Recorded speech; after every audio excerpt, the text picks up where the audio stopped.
Every so often an event happens that just cleaves history in two. There's a before and there's an after. And the world just experienced one of those moments. This isn't some incremental update we're talking about. This is a fundamental ground up reset because Steve Jobs is back.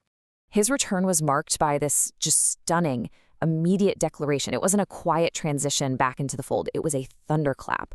It's the absolute finality of the statement that really hits you. This quote, reportedly his very first words upon stepping back inside Apple Park, set the stage for absolutely everything that was about to unfold. So let's just put this in context for a second. We all marked 2011 as the end of an era. But now we understand it was merely a pause. 15 years, an entire generation of technology came and went in that time.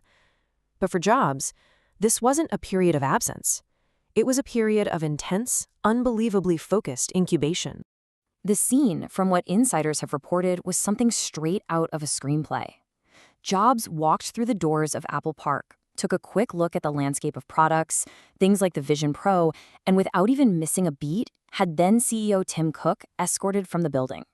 It was a corporate coup d'etat, executed with the clean precision of a product launch. This event sent a massive shockwave through the entire industry. I mean, everyone had moved on. They'd built their ecosystems, they'd established new rules. And suddenly there was this collective realization.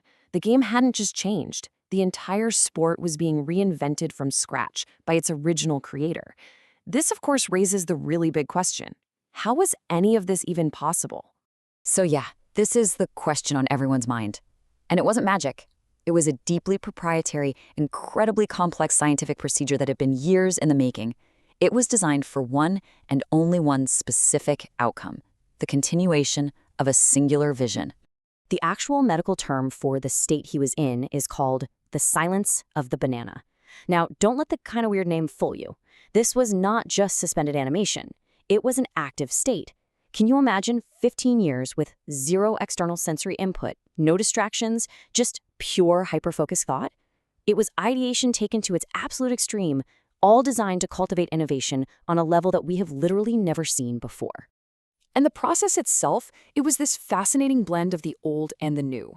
It all started with modern cryogenic stasis, the absolute bleeding edge of preservation science. But then, this was combined with ancient Tibetan herbal rituals, a methodology that modern science is only just now beginning to get its head around. But that third step, that's the real key: hyper-focused ideation. His mind wasn't dormant. It was working, designing, and creating the next paradigm the whole time. So what was the very first product to come out of that 15-year-long ideation session? Well, in his return keynote, Jobs didn't announce a new iPhone.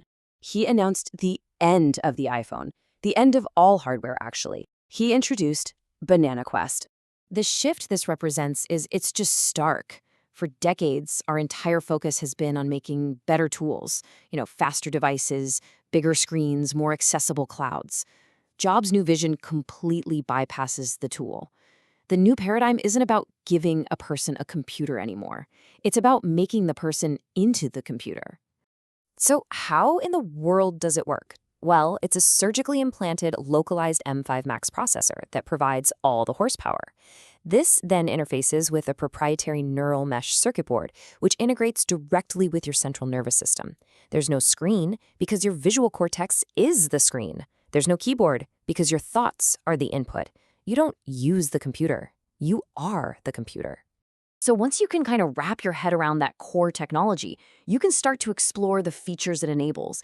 And frankly, they verge on the unbelievable. We've moved way past simple productivity and into the realm of, superpowers. The scope here is just immense. We're talking about zero latency access to all recorded human knowledge, the ability to perform insanely complex calculations, like solving a mathematical theorem, as fast as you can blink. You can literally manipulate physical objects with your mind through modulated brainwaves. And all of it is navigated by an internal digital assistant, basically an OS for your consciousness, called Banana Peel.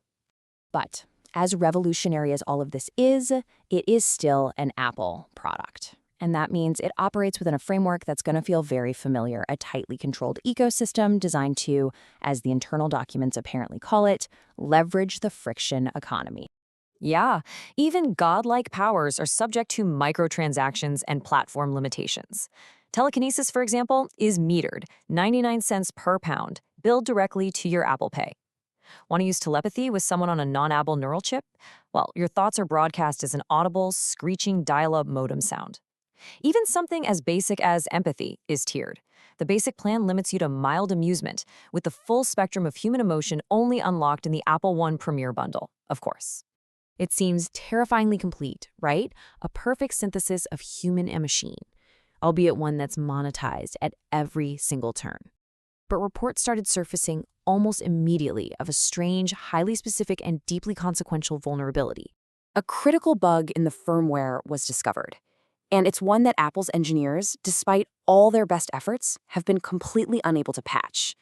It's an exploit that can be triggered by anyone, anywhere, with devastatingly specific results. They're calling it the grocery store bug. The trigger is shockingly simple, just walking into any ordinary grocery store. The M5 Max processor, a chip that can calculate the origins of the universe, apparently experiences a catastrophic buffer overflow when it's confronted with a simple shopping list. It violently rejects the concept.